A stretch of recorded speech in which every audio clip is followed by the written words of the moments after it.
Hi guys, this video is about the new moon which happens on the 28th of January 2017. It's a new moon in Aquarius and it happens at 6 minutes past midnight on the 28th, and that's based on London time. Now this new moon is going to be a lot simpler than the full moon which we had in Cancer on the 12th, which was an emotional upheaval. It made that full moon made connections with everything else in the chart. There was a grand cross there. It was super intense. This is kind of like picking up the pieces in a sense, returning to a place of sanity, responsibility, normality. It still does form one or two tricky aspect patterns, but it's nowhere near as complicated.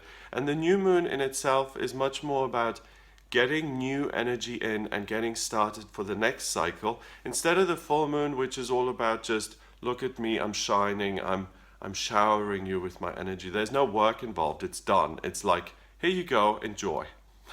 Which we all certainly did with that Cancer full moon. So this new moon on the 28th, it is in Aquarius, so the energy that's going to be pulled in is Aquarian energy.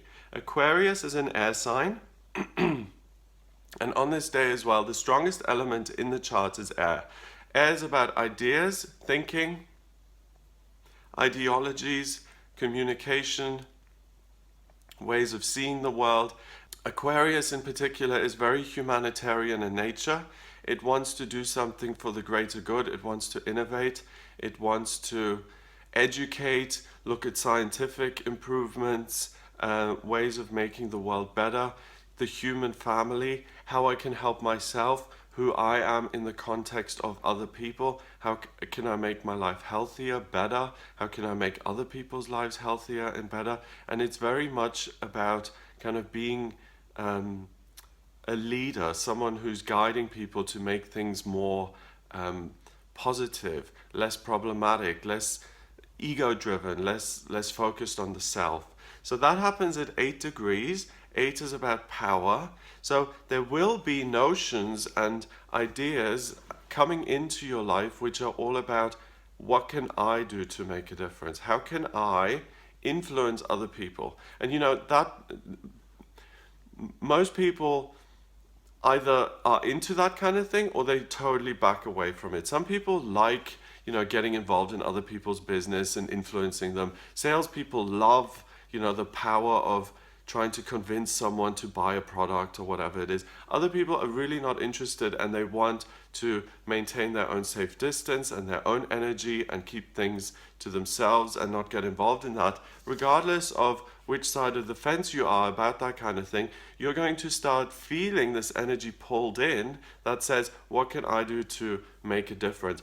And by the way, I made the weekly forecast a couple of days ago, and someone asked, Gregory, can you tell us how to make the new moon wish list? Which was an interesting question. Well, my answer to that is it's not so much a wish list as a process of setting intentions and planting seeds. So as I said, we're getting all this this energy being pulled in anyway. It's coming in anyway, right? So you find out what it is. In this case, it's Aquarius. It's going to give you ideas about how you can help other people. You align yourself with that. You take 5 or 10 minutes out of your day. You can make a list if you want, piece of paper, write a list, or you can just sit there and intend, and you can say, okay, the energy for the next 30 days is all about what contribution I can make, and then you list what it is that's most important to you personally. So it's not a wish list, it's a to-do list. It's I am being given some energy and I'm going to use it in a certain way. Okay? Wish list sounds better because it just means I wish it and I get it. This is more about I have to kind of see what's going on, get in line with it, and then do something about it. Now this new moon, first of all, it semi-squares Saturn in Sagittarius. Now, Saturn in Sagittarius is very interesting, and Saturn is an outer planet, so it's been in Sagittarius for a while and will continue to be in Sagittarius for a while. But Saturn is scrutiny and restriction, and it's structure. Think of it as a giant tower block building. It just stands there. It's not going anywhere. And if you say mean things to it, it's still going to stand there. It is. It is what it is. In Sagittarius, it's not quite clear on what path to take. Saturn in Sagittarius can make it tricky looking at the fork in the road or being at a crossroads and saying, I'm going left, I'm going right. It's not always easy discovering what the right way forward is. And now, coupled with this desire to help and to make the world a better place, the answer isn't just going to be immediate. It's not going to be apparent. It's like, oh yes, I need to go work for the Red Cross in Kenya, and that's it. Simple, right? I know. You're not going to know. But Saturn on this day during this new moon is at 24 degrees. 2 and 4 is 6. 6 is a temporary opportunity. So there is an opportunity for you to discover how you can contribute something, how you can be of service, how you can make a difference. And you're going to find that by connecting with the outside world, by reading a book or a magazine or reading an article in a newspaper or speaking to a friend who happens to be an activist, or to go down to your local shop and to have a chat with someone behind the counter. There will be information that kind of makes it more likely that you're going to take the left fork instead of the right fork. The other semi-square that happens on this day, and a semi-square is basically when two energies are 45 degrees apart and it creates friction between them. It kind of influences them in a challenging manner. And the other semi-square that we've got from this new moon is with Chiron in Pisces and Venus in Pisces.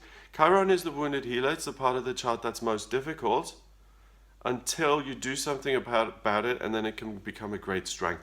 And Chiron is in Pisces at the moment, and it's at 22 degrees, which is the master number of the builder. So again, one of your research methods of what is it that was done to me, what injustice have I experienced in my life that really was painful, and how can I transform that and use my humanitarian skills, and now that I'm an adult and I'm capable and I'm articulate and I can think and I can speak, how can I use that energy to right a wrong? Okay, so that doesn't apply in a personal sense where a relationship didn't work out and you are now going into vengeance mode. That's not it. But let's say that you went to boarding school and they fed you these really horrible frozen vegetables all the time. I went to boarding school when I was like 10, and the carrots were like almost white because they'd been boiled for like hours. And if you suddenly get incensed about that and you say, do you know what, I insist, like Jamie Oliver, that school kids should have nutritious meals and the carrots need to be orange, and you make that your cause, then that's something that's come from you personally that you are quite certain about because you care about it, you're motivated. That's something that you can do, and you can start getting busy on making a change, and you can actually have a good impact on that. Now, Venus is the planet of love and beauty, and that's at 24 degrees. Again, we've got another 6, like Saturn sitting in Sagittarius. 2 and 4 is 6. It's an opportunity. So this new moon is an opportunity for you to love other people. It's an opportunity for you to express your love the way you love, to love the world, to show other people that you care, that we are a human family, even though sometimes it seems like everything's just brutal and violent. But we are all connected. We're all the same thing. And it's an opportunity to think about, what really needs to be done right now to make even one person feel a little bit better. And how can I do that? How can I make and use my intellect and make a difference in the world? Beautiful. Now, the new moon also opposes the midheaven in Leo. And the midheaven is really the noon position of the chart. It indicates if you think of a human being, okay, you've got the rising sign, which is sunrise, you've got the midheaven, which is noon, you've got the descendant, which is sunset, and the icy, which is the middle of the night. A human being is most like themselves at noon, aren't they? They've woken up, they're out and about, they're doing whatever it is they're doing, and they're most themselves in a way.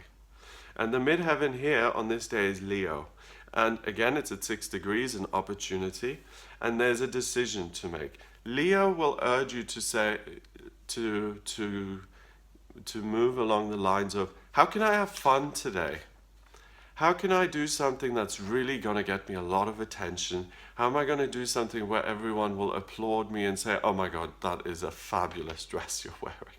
You look amazing. I think you are the bee's knees. I think you're the best. What you did is just a masterpiece. Well done. And that isn't helping. That's about you. That's about you getting praise and you getting adoration and you building up your ego. And that opposes this new moon, okay? So there's a decision to make. You're going to feel a push and pull between, okay, should I do something for other people? Do I genuinely care?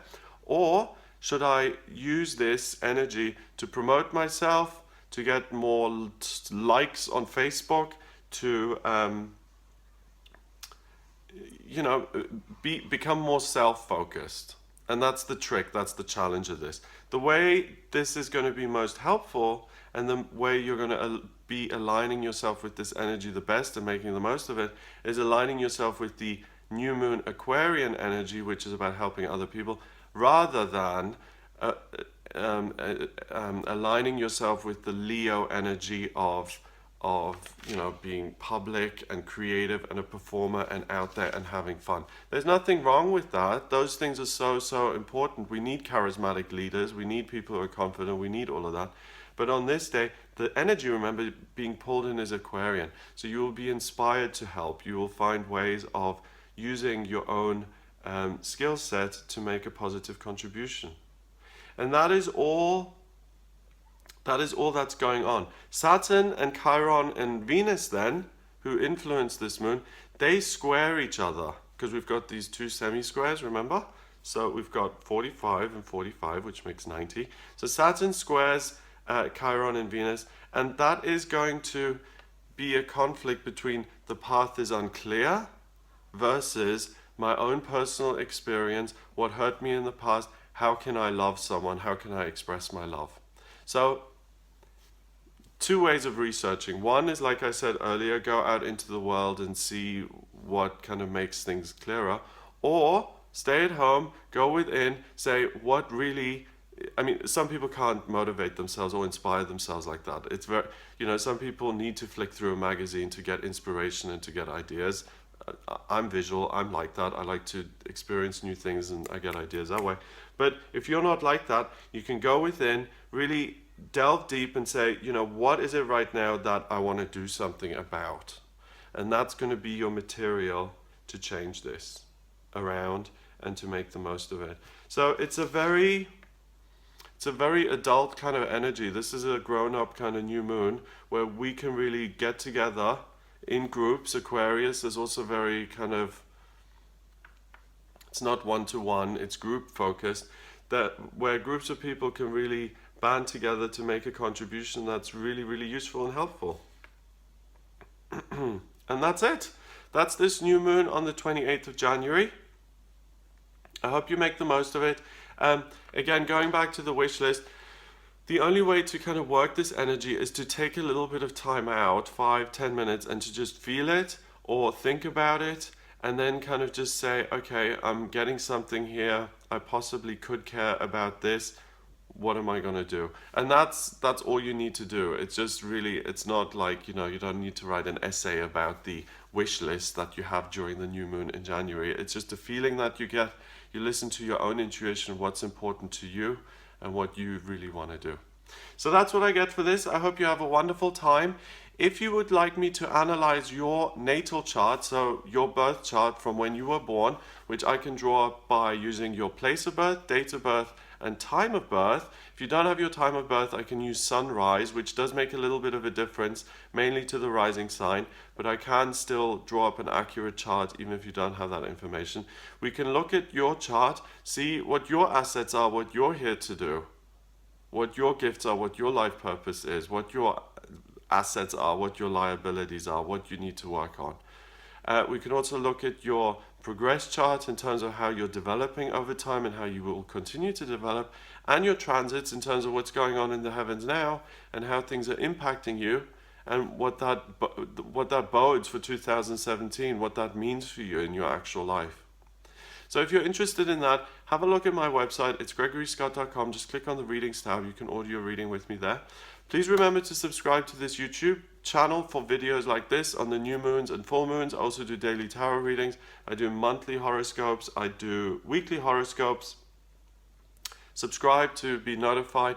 I hope you have a wonderful time, and I'll speak to you soon. What feels comfortable, and Libra is about being able to create positive, harmonious relationships and building a bridge between you and other people. If you're single, you